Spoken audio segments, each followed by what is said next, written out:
Hello, welcome back to another FPL video. I hope everyone is doing well. We've come to the end of game week 27. What a game week it was, and what a finale. We just had 5-2 Man City versus Southampton. And talking of Manchester City, today we're going to be discussing İlkay Gündoğan and whether it is time to sell, looking at potential midfielder replacements or just midfielders to target over the next few game weeks, especially with game week 29 in mind. If you are new around here, don't forget to hit that subscribe button for daily FPL content. Hit the like button if you do enjoy the video, and let's get straight on into this one. So, Gundogan did score today, so you may be thinking, who the hell do you think you are suggesting to get rid of Gundogan? I've heard a lot of discussion about potentially getting rid of Manchester City assets now, and Gundogan in that Southampton game was very lucky to score that goal. Let's take a quick look at the stats that Gundogan has posted so far this season. So he scored 12 goals and got 1 assist, and he's been absolutely unbelievable value at the 6 million price point. He's got expected goals of 0.44 and expected assists of 0.17,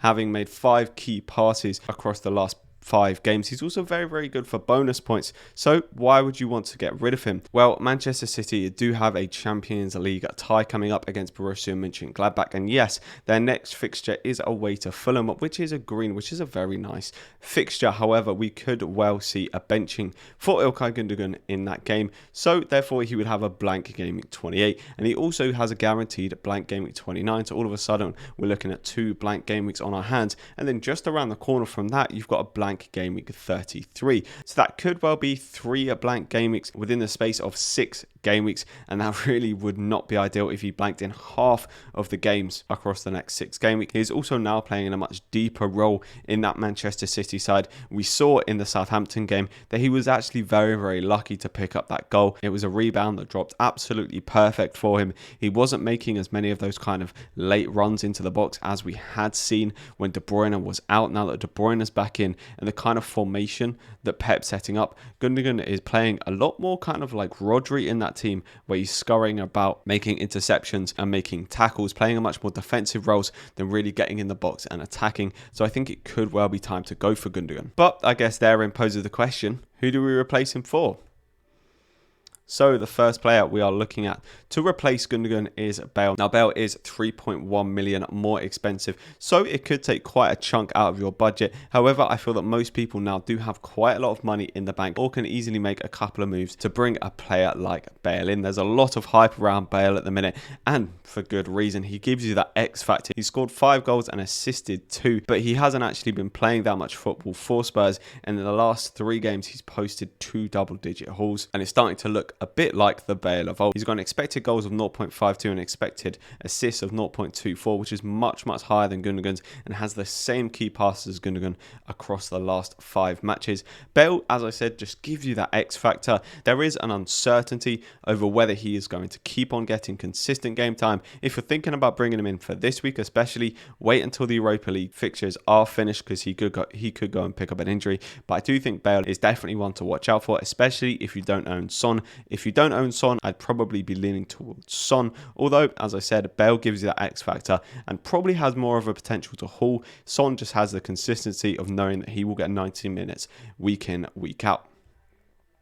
So the next player we're looking at is Bukayo Saka for Arsenal, a player who's been a bit up and down this season. He's had some very good spells and some spells of blanking as well. Coming in at 5.3 million, he offers a really good value for money. He scored 5 goals this season, getting 2 assists with an expected goals of 0.31 and expected assists of 0.17. So his expected goals and assist stats are actually worse than Gundogan's. However, he is most definitely going to be playing in game 28 against Spurs. Then he will have a game week 29. Furthermore, game week 30 against Liverpool isn't actually as hard of a fixture as it may look on paper. And then come game week 31, throughout the period of game week 31 to 35, Arsenal actually play 4 of, I think, the bottom 5. It's something ridiculous, where they have a really good run of fixtures. So I think it'll be good to have Saka around for that point. It could be a case of maybe waiting until game week 29 to bring in Saka.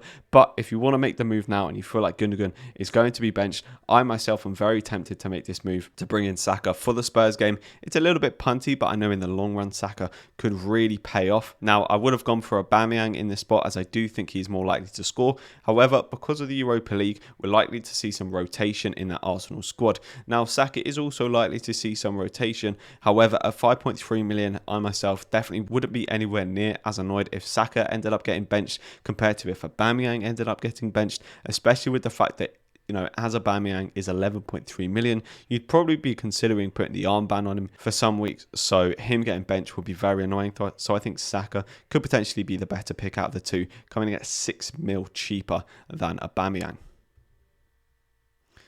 Then the next player we look at is Raphinha for Leeds. He's picked up 5 goals and 5 assists so far this season, with expected goals of 0.24 and expected assists of 0.35. If you've been watching him of late, you'll know that he has been absolutely smashing it. He looks so good going forward, and that really shows with his 18 key passes in the last 5 games. I mean, yeah, the geezer's been absolutely smashing it. That is miles ahead of anyone else that we have looked at. Now, I guess the one word of caution is that for Game Week 28, they do play against Chelsea. Chelsea have been one of the best defences in the league since Tuchel has taken reign of Chelsea. So, yeah, I guess that's just a word of caution that they do play against Chelsea, and so it may not be the kind of best idea to bring him in for that game. But come Game Week 29, especially for Gundogan, I think is a very easy swap. I was surprised to see that Raphinha is still only 10% owned, and I feel like a lot of people will be making that Gundogan to Raphinha move, and I think it's a very simple one to do,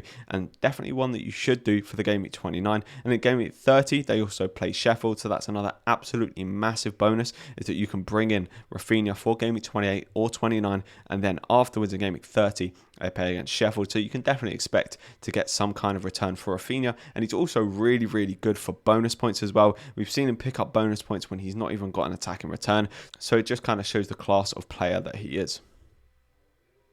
And the final player that we are looking at today is Bertrand Traore for Aston Villa. He's got 5 goals and 3 assists so far this season, picking up an XG of 0.29 and an expected assist of 0.16. Now, I kind of lob Bertrand Traore in here to almost say, kind of don't go for him. I know it's weird, but I think if you want an Aston Villa attacker, Ollie Watkins for me is the one. If you really want a midfielder, then you can go for Traore.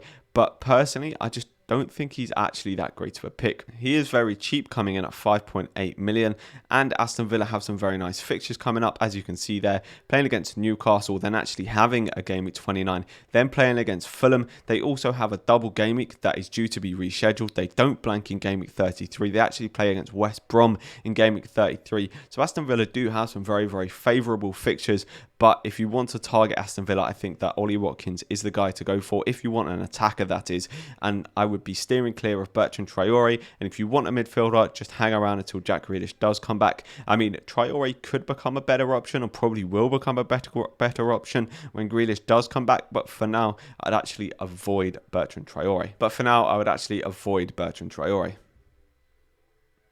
So this has been a quick little look at kind of potential midfielder replacements for Ilkay Gündogan. It was just to kind of start the discussion of potentially abandoning some of those Manchester City assets and potentially looking at maybe taking out Diaz, but that'll be a move for later on down the line. If you've got the likes of Stones, you've got the likes of Cancelo, you could definitely be considering moving those guys on as well, as Pep Roulette has really hit this week. Stones and Cancelo only coming in with 1 pointers in a double game week where you'd probably expect them to get at least 6 points. And Diaz, only coming in with 2 points himself because they conceded 2 goals against Southampton and 2 goals against Manchester United.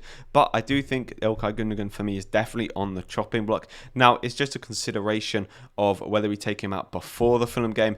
I personally, I'm just going to wait and see until Friday and just how I'm feeling. I do think that Gundogan is very likely to see a bench against Fulham, considering that Manchester City do play against Bayern Munich and Gladbach in the Champions League next week. And so I'm very tempted to bring in Saka, but Saka does play against Spurs and Gundogan is very highly owned. It's a transfer if I don't make this week, I will definitely be making ahead of game week 29. So Gundogan will be gone soon. I'm just kind of starting the discussion of, is it time to get rid of those Manchester City assets? If you have enjoyed this video, please don't forget to hit that like button, hit the subscribe button for daily FPL content, and I will catch you in the next one. See ya.